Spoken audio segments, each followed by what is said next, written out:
मैं आज सीना ठोक के कहना चाहता हूं कि पूरे विश्व में यदि मुसलमान सर्वाधिक सुरक्षित कहीं है तो उस देश का नाम भारतवर्ष है। क्या स्थिति है आज वक्फ को लेकर इस्लामिक देशों में?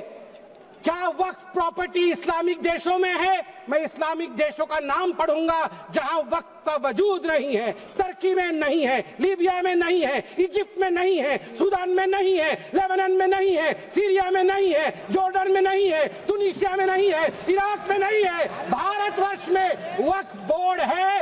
वक्फ प्रॉपर्टी को कानूनन सुरक्षा, लीगल प्रोटेक्शन दिया गया है।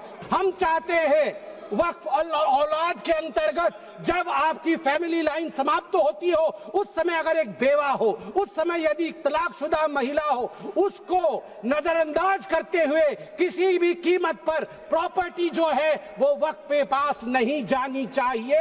ये अगर मोदी जी सुरक्षित महिला को सुरक्षा दे रहे हैं, सुनिश्चित कर रहे हैं, तो किसी को क्या दिक्कत हो रही है? सच्चर कमेटी ने कहा था कि उस समय 2006 में वक्फ के पास 4.9 लाख रजिस्टर्ड प्रॉपर्टी थी।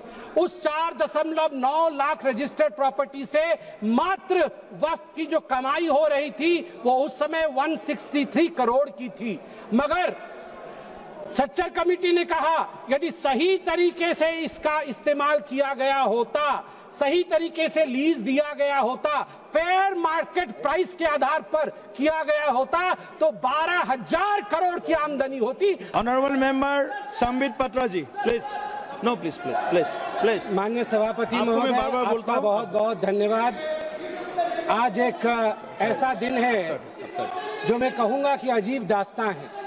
प्लीज। मुझे एक तरफ बहुत खुशी की अनुभूति हो रही है कि एक ऐतिहासिक बिल के पारित होने के समय में आज लोकसभा में मौजूद हूं, और वहीं मुझे दुख की भी अनुभूति हो रही। हम सब भारत के बच्चे यहां बैठे हैं और यहां तकरार दो पक्षों के बीच इसको लेकर हो रहा है कि क्या भारत का एक पक्ष मुसलमानों के अधिकार को छीन लेगा? क्या भारत का एक पक्ष मुसलमानों को कहीं ना कहीं डरा रहा है? क्या मुसलमान आज भारत में सिमट कर रह रहा है? सभापति महोदय, मैं आज सीना ठोक के कहना चाहता हूं कि पूरे विश्व में यदि मुसलमान सर्वाधिक सुरक्षित कहीं है तो उस देश का नाम भारतवर्ष है, हिंदुस्तान है। मैं एक छोटी सी कविता पढ़ना चाहता हूं गया प्रसाद शुक्ल स्नेही जी का। किसी को नहीं बनाया दास, किसी का किया नहीं उपहास, किसी का छीना नहीं निवास, किसी को दिया नहीं त्रास, वही हम है भारत संतान, वही हम है भारत संतान। किसी का कुछ छीना नहीं है, हमेशा दिया है। जो शरणार्थी बन के आया है उसको गले से लगाया है। और केरल की बात हो रही थी, मैं धन्यवाद देता हूं केरल की भूमि को, प्रणाम और वंदन करता हूं केरल की भूमि को। वहीं से आदि शंकराचार्य जी भी आए और केरल की भूमि में कोडंगलूर तालुक के मेथला गांव में स्थित है भारतवर्ष की पहली मस्जिद चेरामल जुमा मस्जिद। और चेरा राजा चेरामल पेरुमल ने इस मस्जिद के लिए जगह स्थान दिया था। यह है भारत का कल्चर, यह है भारत माता। और इस भारत के ऊपर आप संदेह दिखा रहे हैं। क्या स्थिति है आज वक्फ को लेकर इस्लामिक देशों में? क्या वक्फ प्रॉपर्टी इस्लामिक देशों में है? मैं इस्लामिक देशों का नाम पढ़ूंगा जहां वक्फ का वजूद नहीं है। तुर्की में नहीं है, लीबिया में नहीं है, इजिप्ट में नहीं है, सूडान में नहीं है, लेबनान में नहीं है, सीरिया में नहीं है, जॉर्डन में नहीं है, तुनीसिया में नहीं है, इराक में नहीं है। भारतवर्ष में वक्फ बोर्ड है। वक्फ प्रॉपर्टी को कानूनन सुरक्षा, लीगल प्रोटेक्शन दिया गया है। उसके बाद भी हंगामा क्यों है बरपा? उसके बाद भी हंगामा क्यों है बरपा? मैं पूछना चाहता हूं, क्या गुनाह है मोदी जी का? क्या गुनाह है हमारा? हमारा गुनाह सिर्फ इतना है कि हम सबका साथ चाहते हैं, हम आगा खानियों का साथ चाहते हैं, हाँ हम बोहरा समाज का साथ चाहते हैं, हम पसमंदा समाज का जो पिछड़ा वर्ग है मुसलमान समाज में उसका साथ चाहते हैं, हाँ हम चाहते हैं महिलाओं का रिप्रेजेंटेशन और प्रतिनिधित्व हो। क्या ये गलती है? क्या मोदी जी गलती कर रहे हैं? आप बताइए। हम सबका विकास चाहते हैं, हम चाहते हैं वक्फ औलाद के अंतर्गत जब आपकी फैमिली लाइन समाप्त होती हो, उस समय अगर एक बेवा हो, उस समय यदि तलाकशुदा महिला हो, उसको नजरअंदाज करते हुए किसी भी कीमत पर प्रॉपर्टी जो है वो वक्फ पे पास नहीं जानी चाहिए। ये अगर मोदी जी सुरक्षित महिला को सुरक्षा दे रहे हैं, सुनिश्चित कर रहे हैं, तो किसी को क्या दिक्कत हो रही है। मैं यहां कहना चाहता हूं, जहां तक दान, क्योंकि वक्फ का मतलब दान होता है और हर धर्म में, मेरी बहन अभी सिख धर्म के विषय में बता रही थी, मंत्री जी भी सिख धर्म के विषय में बता रहे थे, सेवा और दान, इसके आधार पर सिर्फ धर्म आज देश का विदेश में जाना जाता है।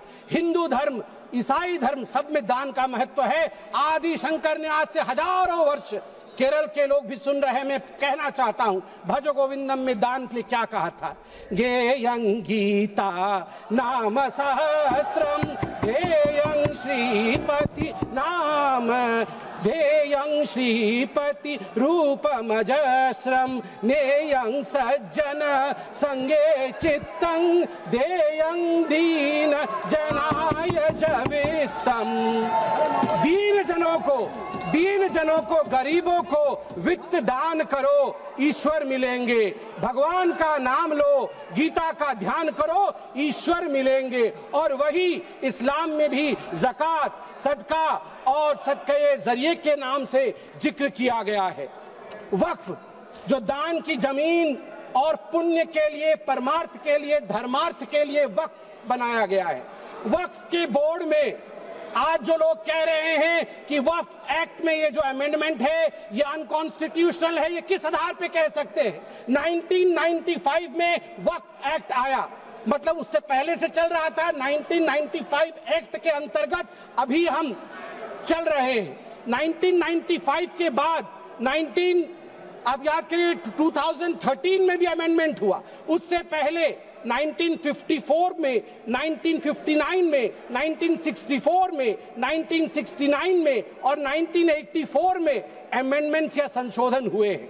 अगर वो सारे संशोधन ठीक थे तो आज ये संशोधन अनकॉन्स्टिट्यूशनल कैसे हो सकते हैं? मैं छोटे से एक विषय को रखना चाहता हूं। आज आप देखिए, सच्चर कमेटी ने 2006 के अपने रिपोर्ट में कहा था, सच्चर कमेटी ने कहा था कि उस समय 2006 में वक्फ के पास 4.9 लाख रजिस्टर्ड प्रॉपर्टी थी। उस 4.9 लाख रजिस्टर्ड प्रॉपर्टी से मात्र वक्फ की जो कमाई हो रही थी वो उस समय 163 करोड़ की थी।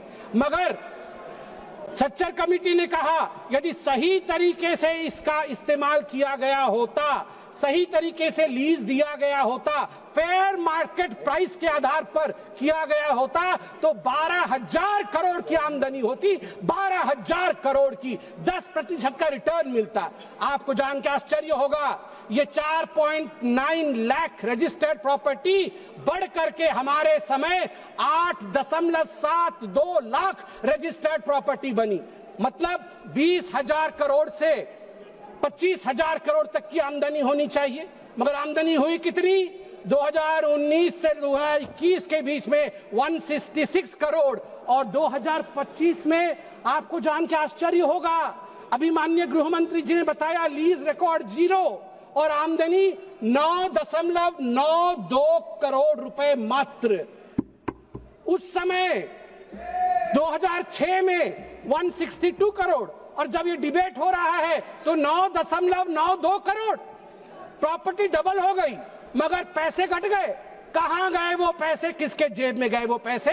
यदि ये पारदर्शिता।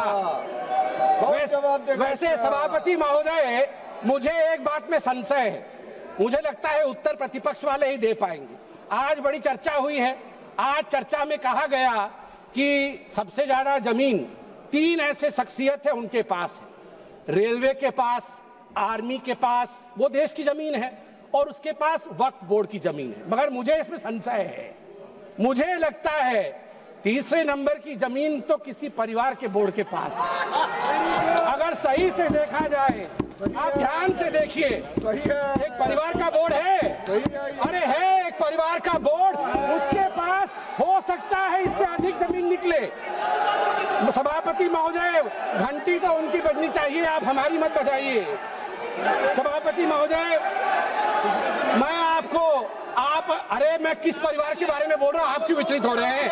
वो उधर हैं। अब आप चिंता मत करें, उधर हैं, आपको नहीं।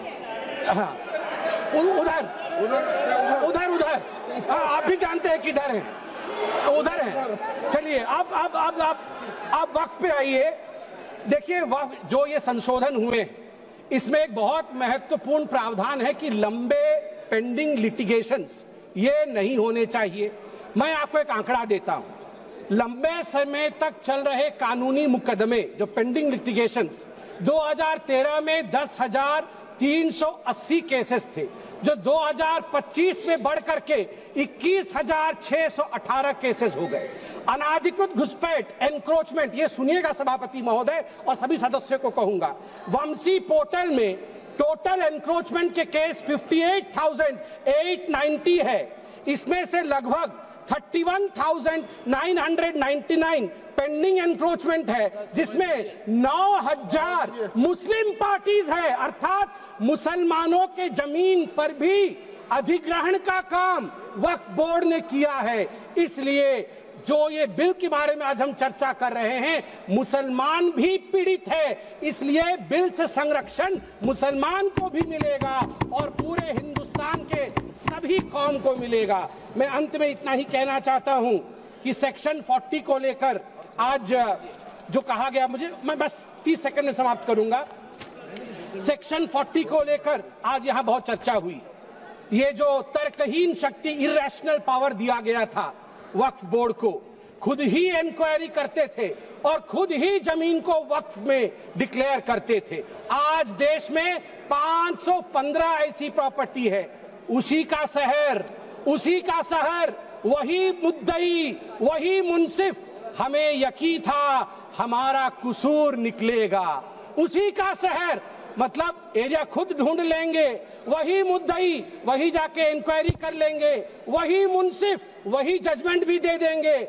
हमें यकीन था, जिसकी जमीन थी, हमें यकीन था हमारा कसूर जरूर निकलेगा। मगर सभापति महोदय, मैं धन्यवाद देना चाहूंगा आदरणीय प्रधानमंत्री श्री नरेंद्र मोदी जी का, हमारे माननीय गृह मंत्री जी का, किरण रिजिजू जी का, कि इन्होंने इस प्रकार के एक प्रावधान को यहाँ प्रस्तुत किया है जिससे देश में हम सब सुरक्षित रह सके। धन्यवाद।